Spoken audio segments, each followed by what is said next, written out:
அதனால யுவராஜ பட்டாபிஷேகம் பண்ணணும்னு ஆசைப்பட்டாராம்.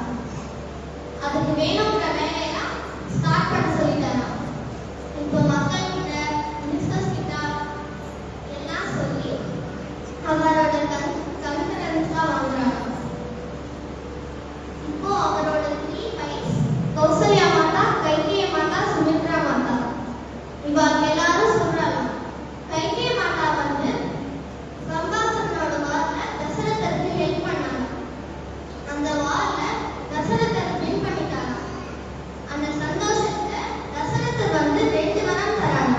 கைகேயி மாதா சொல்றா, எனக்கு எப்போ வேணுமோ நான் அந்த 2 வரத்தை வாங்கி தரேன் அப்படின்னு சொல்றாங்க. இப்போ அந்த 2 வரத்தை கேட்கறாங்க.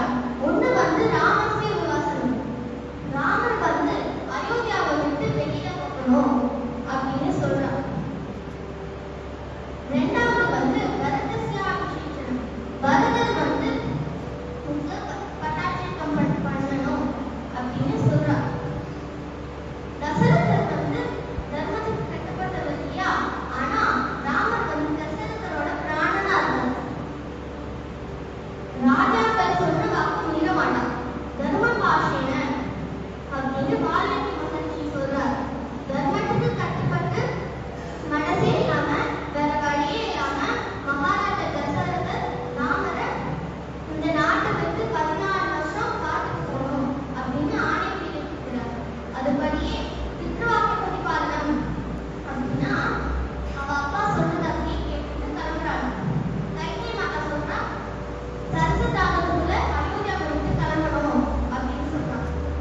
ராமர் உடனே கிளம்புறானா, கிளம்புறதுக்கு முன்னாடி ஒரு பெர்மிஷன் வாங்கிக்கிறானா. நான் கௌசல்யா மாதா கிட்ட சொல்லிட்டு போலாமா அப்படின்னு கேட்கறானா. கைகேயி மாதா ஓகேன்னு சொல்றாங்க. இப்போ ராமரோட அம்மா கிட்ட சொல்லிட்டு கிளம்புறாங்க. கிளம்பும் போது சுமித்ரா மாதாவோட பையன் லக்ஷ்மணன் ரெடியா வெயிட் பண்றாங்க கிளம்புறதுக்கு.